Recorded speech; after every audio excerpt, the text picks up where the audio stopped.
This is a day a lot of people had asked when would come. The governor now issuing a statewide shelter-in-place order. He'll sign the executive order tomorrow. The shelter-in-place for all of Georgia will start on Friday and go through April 13th, although the governor said they would adjust that April 13th date if needed. Well, when they first announced the lockdown, the first thing I thought of was, where is my money gonna come from? You know, because as a tattoo artist, I was tattooing at the time. That was like, you know, dealing with people on a daily basis was definitely my bread and butter. So that was the first thing that came to mind. The second thing that came to mind is we had just planned a trip to go to, I think we were going to Jamaica or Bermuda or something, so that was down the drain. Honestly, I didn't think it was gonna last long at all. That was the first thing I said, okay, well, we're just gonna hibernate a bit for a couple weeks, maybe a month max. That's actually what I thought. I definitely thought it was out of proportion, like the news was blowing things up, and I was like, this is crazy. Because when I first heard the news, they said Gwinnett schools were shut down, Gwinnett County, and I was like, okay, whatever, we down here in Henry County, you know, they do stuff a little extra up there. But then it was like, oh, it was such a quick domino effect. It was actually like kind of scary. It was kind of went to like a survival thing immediately. You know, the mama bear part first. How are my cubs? How do I keep them cool? And then, how we eating? Yeah, when I first heard the lockdown, it was hard to grasp because I was still working.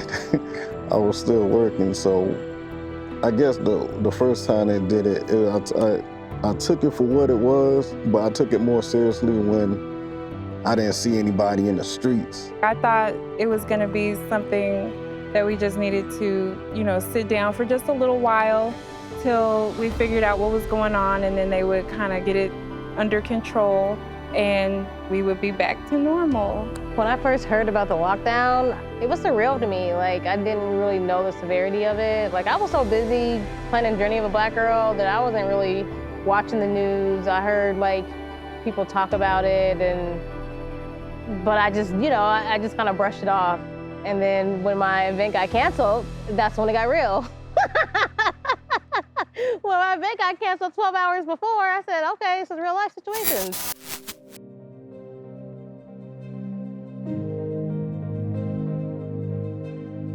2020 was the year of the introvert. You know, me, myself being an introvert, it really wasn't that big of a deal to me. I kind of even liked it as being an excuse to why I can't attend all these things that I probably wouldn't have gone to if there was no COVID, you know what I'm saying? So now I could be like, oh, it's COVID, you know what I'm saying? I'm an introvert, so the pandemic made me a super introvert. It took away a lot from people that had to be around people, you know what I mean? So I was just trying to be somebody you can lean on just to get some information like, yo, you good? I think it was a good time for us to be able to relax and rest and recalibrate and then spend a lot more time with our kids. We kind of staved off depression by really making our house comfortable during the time, you know, putting some plants in our place and doing a little bit of remodeling whenever we had some extra money and everything. And also we had some pretty good local support from family, you know. It kept our mind a lot centered throughout the heaviness of the pandemic, you know, and we both had family members that died and we had no access. We couldn't be able to go see them. I had a favorite aunt that passed away last year that was an intellectual, and she was just a beautiful spirit, and a lot of people close to us, so it became very real for us. I did have Dub to be able to lean on and bounce thoughts off of. So that was really helpful. I wasn't actually by myself with my own thoughts, which I could think that could be kind of hard if you're by yourself, you know, during a time like this. My mom was here visiting, and she stayed with me for about a week, and she's like, all right, I gotta get home to your daddy. And I'm just like, now I'm about to be in quarantine by myself. I'm by myself, like, in the house. This is really happening. We can't go nowhere. So it was kind of hard for me because, you know, I'm outgoing, out about, like I can be at the house chilling, but that's because that's when I have an off day. But when I'm just like out and about interacting with people, to have to sit by myself And I live in Clarkston, so I don't have too many friends or family that stay too close to me. So I was literally like, okay. So it was pretty deep for the first couple of weeks. We bought a bunch of games. We been playing card games and board games that, ordering stuff online and just, hunkering down. Right, trying not to get fat, like. and trying not to be sedentary, like just sitting around, like being on devices and watching TV all the time. You have to mix it up. Yeah, and it's so easy to get caught up in all this news and you're thinking, oh, there's new information all the time. But just being outdoors, being physical, breathing some fresh air, not sitting there sulking, thinking about everything you can't do that. Sitting in the doom and gloom. Yeah, don't want to do that. Really navigating what you can and getting out. It's still one of those things where something that you take for granted, if somebody takes it from you, you feel like you miss it all of a sudden. It's like, damn, I want to go. I wish I could go to this show. I wish I had gone to that show right before this, or I wish I had gone to this event. You know what I'm saying? So in retrospect, there's always that. I'm an only child, so I'm used to kind of making my own world and making my own, things out of nothing, or to be by myself. So that was really, I would say, the easiest out of everything was the isolation. The more time you spend with yourself, the deeper you get within yourself. And there's like some of the stuff you might, overlook because you're being busy and engaging and going out. You can't overlook, you know what I mean? And it's just like, just being real with myself, that's the main thing. And a lot of people can't be real with themselves. That's why they run around and do all this and doing backflips and all that when they just need to chill.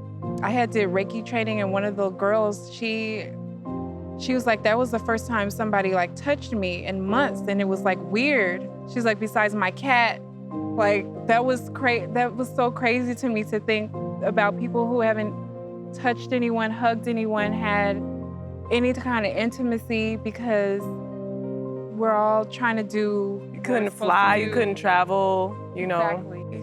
So it's definitely been strange.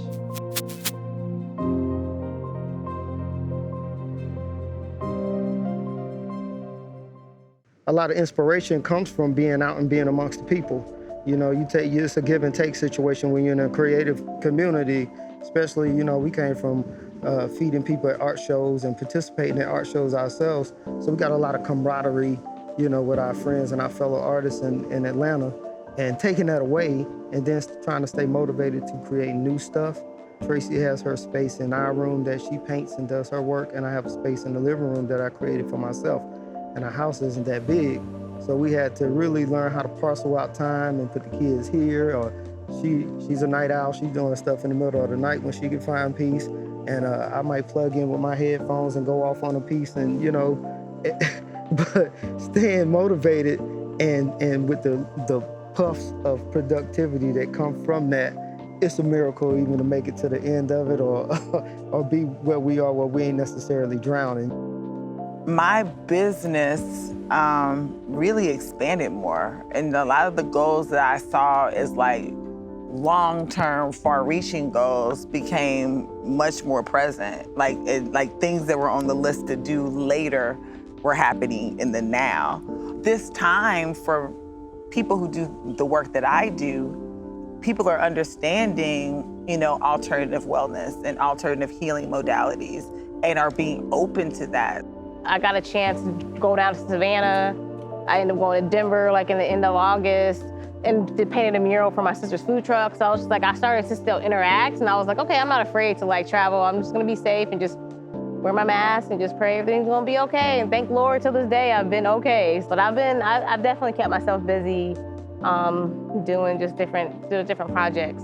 The pandemic was probably one of the best things that happened to me creatively, because gone were the excuses and the procrastination as to, oh, I have to do this, or oh, I got to do this, or I could do this later. Like literally every day, it was like, okay, this sketch pad is looking at you. Okay, this iPad is looking at you. You have no other excuses. So what it caused me to do was I started going through old sketchbooks. I started going through old concepts or ideas that I never really had a chance to flesh out. And I went in, you know, I really devoted time, and I really devoted a lot of energy that usually I don't really have the time for.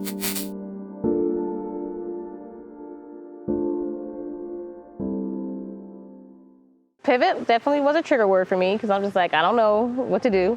Luckily, I still had some income coming in from like past projects, and then the unemployment definitely helped out. You know, I've never had to file for that before, so that was an interesting like step to go through. We wasn't really going outside, so I really didn't have too much money so I didn't have to really spend on too much anything. Just thank the Lord that I've been able to stay afloat, and I've actually been able to, you know, monetize Journey of a Black Girl, so I turned it into like some merch. As you can see, I have a shirt and hat. But yeah, so it's like the ideas kept coming to do other things. Since events weren't around, the part of my business that actually increased was corporate portraits, or portraits in general. It was interesting. I mean, people would ask me before, hey, can you take my portrait, whatever. I would be like, yes, on request, right? Because typically I'm on the go with these events. I think art was our next logical choice from the food, and that's where we turn our attention to marketing our taco business in a way where it was more t-shirts, more merchandise, you know, maybe some sporadic catering and stuff like that. Also dealing with the uncertainty of what the pandemic had going on. I did this 40-day of breath work twice. Once on my personal IG, once on my business IG. And I started to realize that I can talk directly to people. Like, it was, what do you mean I can talk directly to people? And there's no filter. There's no one else to tell me what I can and can't say. And then when I'm telling people these things and they're getting healing tools, like, what? So then in doing that, talking, I started finding like my community. I had to change our website because it wasn't an e-commerce website at first, and now it is, because we mostly ship now. We don't do the festivals and parties and private events as much anymore. Yeah, we didn't feel safe, other people didn't feel safe, so that's just something we had to embrace to keep money coming in through our business. So that was hard. It's been quite a shift. And it took me forever, because you know, festival season for us started like in springtime in March. And I didn't change it over till January, because I was like, oh, you know, this is hoopla, all this extra, but I was wrong. So I was like, in January, I was like, you know what, let me just embrace it. My website blew up. You know, people were just shopping. People were buying books constantly, buying t-shirts, buying like constantly. I was like, it was the most money that I probably made off of my website, just off of this pandemic. You know what I'm saying? So it was like, damn, like, it's crazy that such a horrible thing could happen, but something good can come out of it. Something that's sustaining on and through it can come out of it.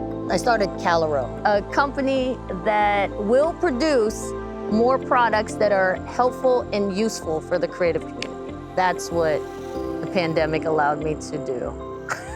That's how I pivoted.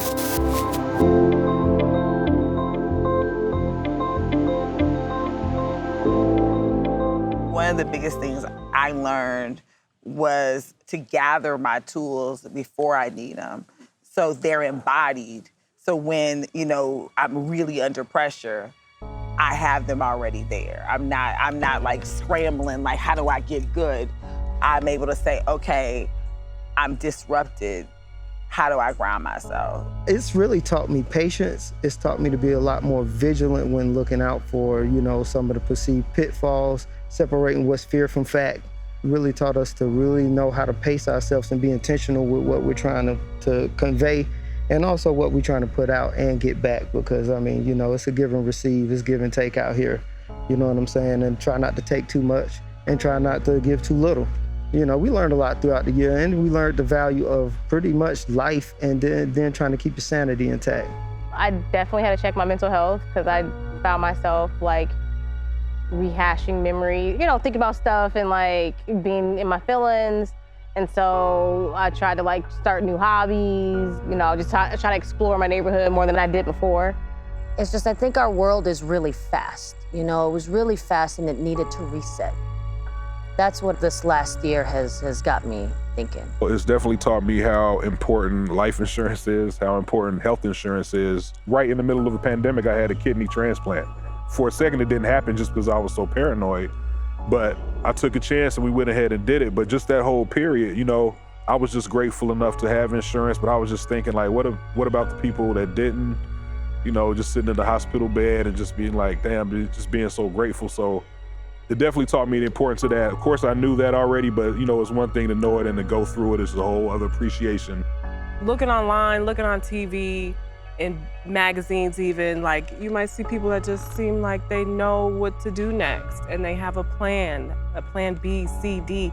And it's okay for you not to have that. It's okay for you to just sit and just maybe Take your time. Yeah, maybe not even figure it out in a year. Just be okay with that. It's okay. No matter which way you go, it's all right. That's what I said. I would say that that's what this year and some change has taught me.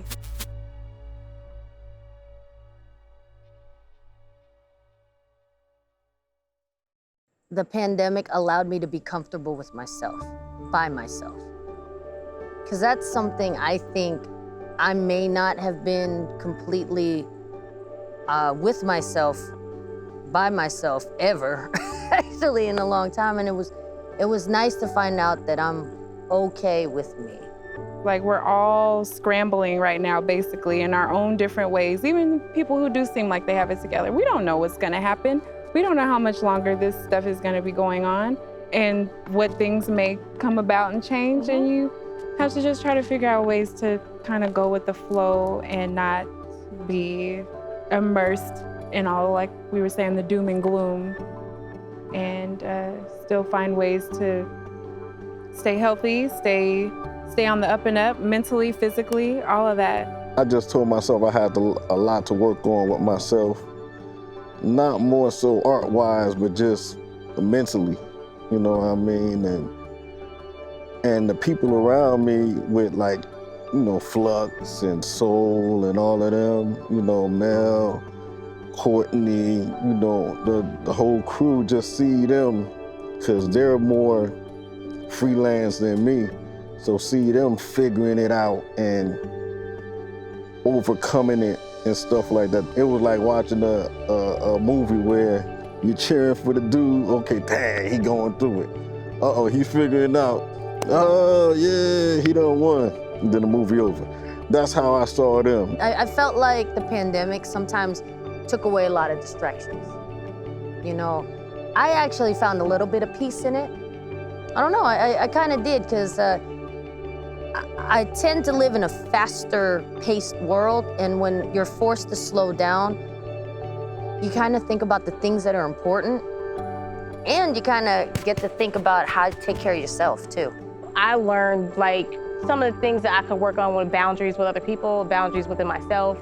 You really just like doing like the mirror work, like, you know, staring at yourself and saying like, hey, this is what I want to work on, accepting my flaws, and just slow and steady progress of trying to just do better day by day. You know, that time, that solitary, man, it just, all it does is just really puts a mirror up to you and puts a mirror up to the people around you, and you guys can really see who you really are. You know what I'm saying? Sometimes better, sometimes for the worse.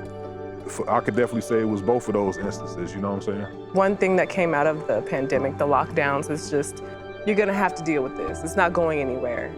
So it was a good time to kind of figure yourself out. Yeah, a lot of self-reflection. Yeah, a lot of that. Like, who am I without all the other stuff? And how do you cultivate that? How do you keep growing when your pot has shrunk and is kind of like stuck there? You have to try to make it as comfortable and still light. Like, you still want to find light and joy, even with so many people suffering and sad, and there's a lot of people dealing with grief, and you have to try to find those flowers to still smell and find the little things to still make it good, make life good.